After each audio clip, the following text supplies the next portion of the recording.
Hello everyone, welcome back to Ankita's কথা। আজ কিন্তু জামাই ষষ্ঠী স্পেশাল হোম ক্লিনিংয়ের একটা ভিডিও নিয়ে চলে এসেছি।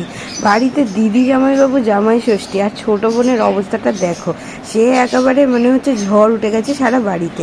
যাই হোক, কাজের মাঝখানে একটু কিন্তু চা খেয়ে নিলাম, আর বাইরের ওয়েদারটা আসছিল ব্যাপক। কদিন ধরেই ভাবছি যে বাড়িটা সম্পূর্ণ পরিষ্কার পরিচ্ছন্ন করতে হবে, ঝুল ঝাড়তে হবে, কিন্তু সে কাজ করে উঠতে পারছিলাম না। কিন্তু আজ সেই সমস্ত কাজ নিজে একা হাতেই করে ফেলবো, কারণ আর পরের দিনই কিন্তু জামাই ষষ্ঠী।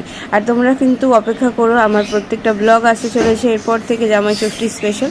এখানে বিছানা পাত থেকে আমার ফোনটাই পড়ে গেছিলো, মানে এই করে যে কতবার আমার ফোন পড়েছে ভিডিও করতে গিয়ে, যে তোমাদেরকে কী আর বলবো। আর তার মধ্যে প্রচণ্ড পরিমাণে গরম, বাইরের ওয়েদার যতই মেঘলা থাকুক ততই বেশিই কিন্তু বাড়িতে গরম। যাই হোক, তো এখানে দুটো ঘর আমি এখন ভালো করে ঝেড়ে ঝুড়ে পরিষ্কার করে চাদর পাল্টে একদম নতুনের মতো করে নিচ্ছি।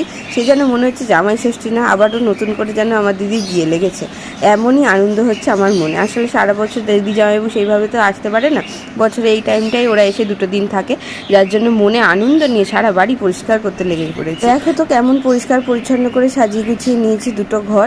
হ্যাঁ, আমাদের ছোট্ট বাড়ির ছোট্ট ছোট্ট দুটো ঘর সুন্দর করে সাজিয়ে গুছিয়ে রেডি করে রেখেছি দিদি জামাইবাবুর জন্য। ঘরের সমস্ত কাজ কমপ্লিট করে স্নান সেরে চলে এসেছি ছাদে। মা বললো গাছ থেকে লেবুগুলো পেরে নিয়ে আয়।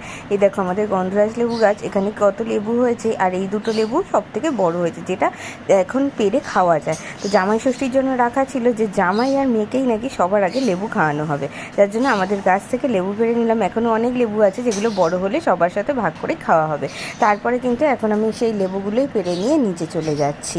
আর লেবুর সাইজগুলো দেখো কত সুন্দর হয়েছে না।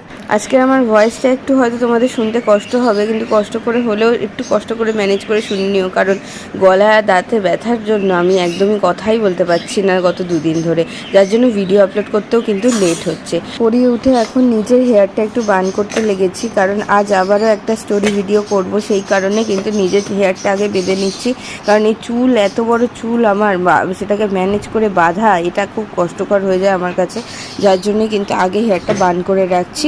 এরপর কিন্তু ব্যাকগ্রাউন্ডগুলোও সেট করতে হবে। দেখো এখানে হাজার যুদ্ধের পর ফাইনালি আমি বানটা কমপ্লিট করেছি। অত পারফেক্ট হয়নি, বাট আমার কাজ চলে যাবে। আর এদিকে দেখো ব্যাকগ্রাউন্ডটা আমি রেডি করে নিলাম, রেডি করে লাইট ফাইট সেট আপ করে নিচে চলে গেছিলাম লাঞ্চ করতে। আর লাঞ্চ করে এসে দেখো আমি রেডি হয়ে গেছি আজকের লুকটার জন্য। আর এই স্টোরিটা অনেকেই দেখে নিয়েছো, যেখানে আমি রসগোল্লার স্টোরিটা শ্যুট করছিলাম সেই দিন। তারপরে দেখো এখানে আমার শ্যুট কমপ্লিট হয়ে গেছে। এইবার এত গরম লাগছিল যে কি বলবো, লাস্টে একটা মাজা নিয়ে বসেছি। আর রসগোল্লা শ্যুট করতে গিয়ে সেই রসগোল্লাটা আমি খাচ্ছিলাম না, বারবার রেখে দিচ্ছিলাম, ওটাই মা আর আমি হাসাহাসি করছিলাম। মা নাকি পাশের ঘরে